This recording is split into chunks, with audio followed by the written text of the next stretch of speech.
The article. As Afghan refugees have begun arriving in the UK, communities and organisations across the country have been offering to help. Among those is the Afghanistan and Central Asia Association in West London. Our correspondent Zoe Conway has been speaking to some of the people there.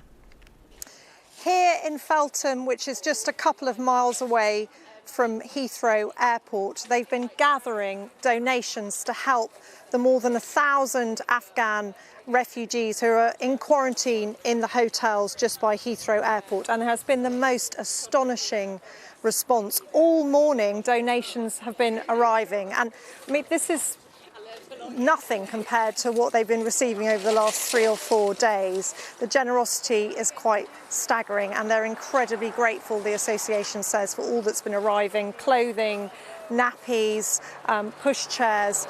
It really is a very moving thing to see. But that's not all that the association is doing. They're also helping British Afghans who are worried about their family members in Afghanistan. This is a community in West London of some 100,000 British Afghans, and people are coming here to try and get help, to get advice. What can they do to help family members back in Kabul? Elaha, you have family members in Kabul. You're very worried about them, but also your family has suffered terrible loss just in the last few days. Yes, we had the very terrible news of losing my first cousin in a bomb blast, which happened in near airport in Abbey Gate, and it was really horrendous moment for everyone in Afghanistan, and especially for my family that we lost him. And I'm in fear that I'm losing my.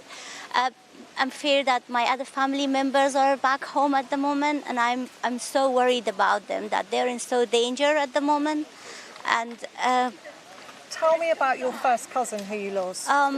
He was there with his family, helping his young girls and the ill child to move across to safety, so they can have, like, they will be saved. And he sacrificed himself.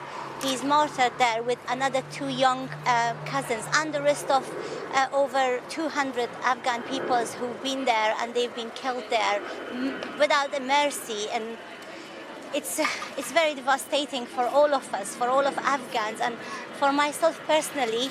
It's been very, very bad situation. Like, I was just talking to him one night before, and I have his voicemail in my phone, and thinking that he's no more, and he was a good man, he was a doctor, he's been helping everyone, families and other peoples in the country. And I really don't know, like, how to help them, and now I'm in fear that the rest of my family who are there, what will happen to them? What will be in their situations, because they are in hiding as well, and it's too much. Like,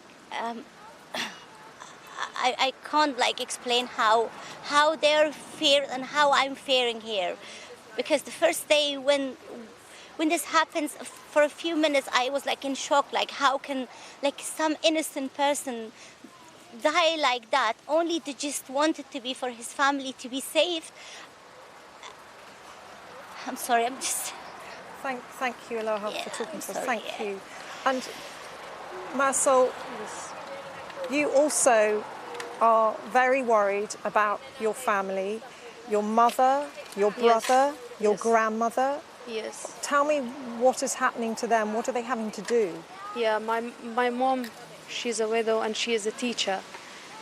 She also has participated in elections for presidency, and she has been an activist woman who has always fight for women's rights and for girls' rights, because she has been working with them. My brother, she's a journalism student, and he is a journalism student, and he has been working as well. So they are all terrifying at the moment, because my mom got threatened from Taliban, and they are moving from houses to houses. Plus my cousins, 2 other family. My cousin, he is in a military Afghan, and he is hiding as well at the moment. And the other cousin, he has got 4 young daughters, which are law student, journalism student, and a teacher. And the other one, she is working with in a hospital. They are all terrifying. And what do they say to you when you speak to them? on the phone? You're speaking to them often. Yes, I do. What do they say about what their life is like now?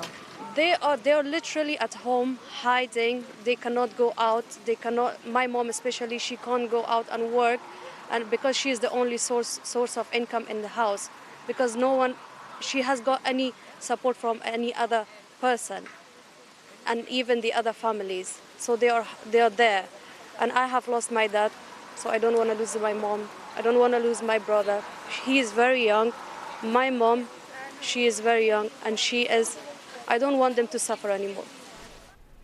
Zoe Conway speaking there to people at the Afghanistan and Central Asia Association